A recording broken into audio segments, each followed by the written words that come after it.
Should parents worry about teens' usage of social media? Should parents worry about teens' use of social media? Yes, we should worry because it can be distracting to the students, dangerous, and lead to depression and suicide. According to a 2018 survey in Social Media Social Life by Common Sense Media, when asked which came closer to the truth, 54% of teens chose if parents knew what actually happens on social media, they'd be a lot more worried, while 46% of teens believe parents worry too much about the use of social media.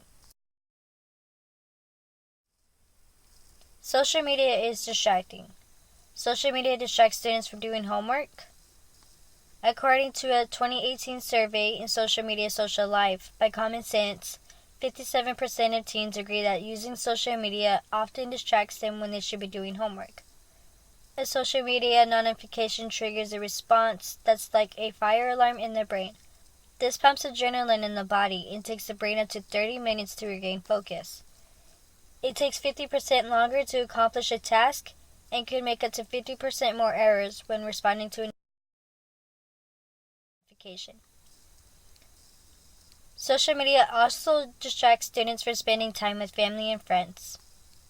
During the 2018 Common Sense Media survey, 54% of teen social media users agree that social media distracts them when they should be paying attention to the people they're with, compared to 44% in 2012.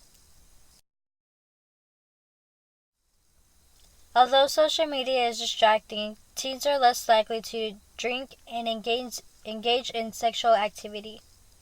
According to Jean Twenge, a professor of psychology at San Diego State University, the number of sexual active teens has been cut by almost 40% since 1991. She adds that the teen birth rate hit an all-time low in 2016, down 67% since its modern peak in 1990. It could put teens in a vulnerable state, making them unhappy and depressed.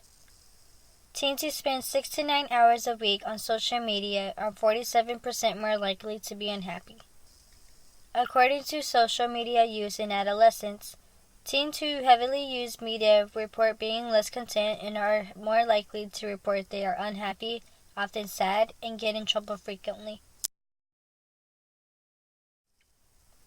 Teens update their status frequently and have apps that leave their locations on.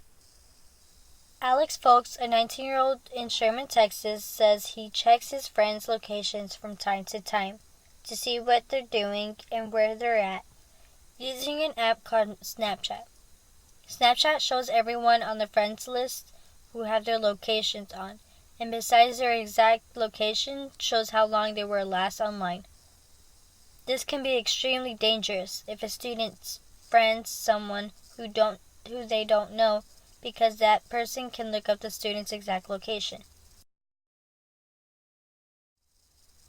Cyberbullying and imposter syndrome. According to a Pew Research Center survey, the top response mentioned by 27% of teens believe social media leads to more bullying and spread of rumors.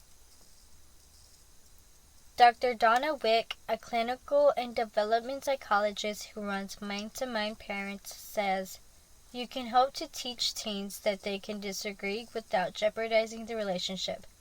But what social media is teaching them to do is disagree in ways that are more extreme and do jeopardize the relationship." Imposter syndrome is when a teen feels less of themselves. Peer acceptance is extremely important for adolescents, and many care about their image more than anything else.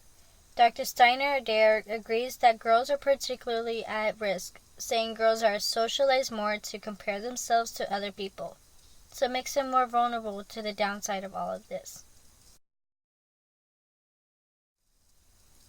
Supportive environment keeps teens in touch and exposes students to different viewpoints. According to a 2018 Pew Research Center survey, 40% of teens believe that social media has had a positive impact because it helps them keep in touch and interact with others. During the Pew Research Center survey, a girl aged 15 says, We can connect easier with people from different places, and we are more likely to ask for help through social media.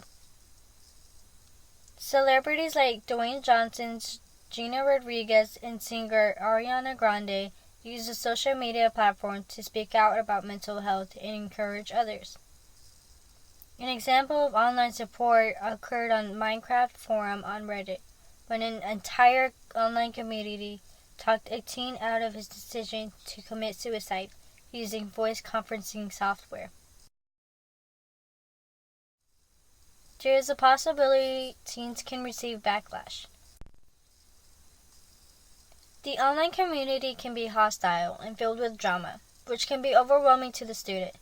Some teens will not take the situation seriously, make fun of the subject, or quickly dismiss it.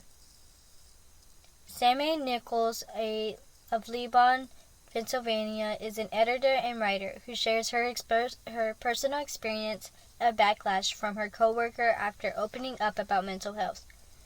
Nichols says a former employee said along the lines of, "Maybe you should focus more on work and less on your mental health." Social media can lead to students becoming depressed and increase the suicide rate.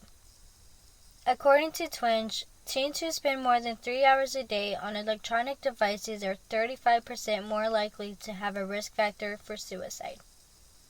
April Cruz, a 19-year-old from Sherman, Texas, agrees that social media can lead to depression and anxiety, which she experienced firsthand. Cruz says, "People can be cruel online. They used to make fun of the way I looked and dressed. The internet can be a dark place for those who are sensitive like me." She adds, "It took me a while to love myself, but I was extremely depressed to the point where I didn't want to eat." Trench points out that in 2011, the teen suicide rate was higher than the teen homicide rate for the first time in 24 years.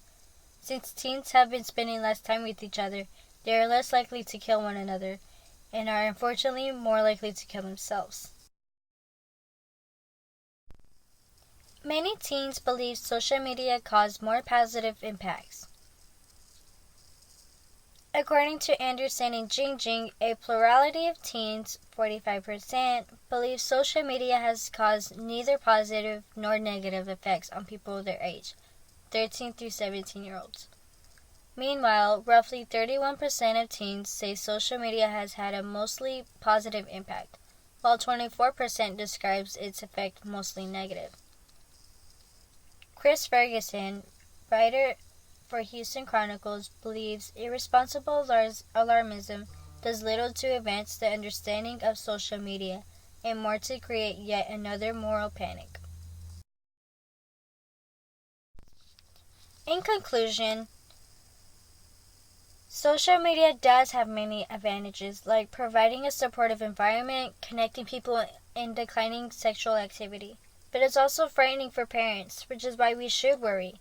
We should not ban all phones and social media, but we should be more cautious with teens' usage of social media. Limiting teens' phone times by starting with parents' phone times, so they can learn that phones are not extremely important.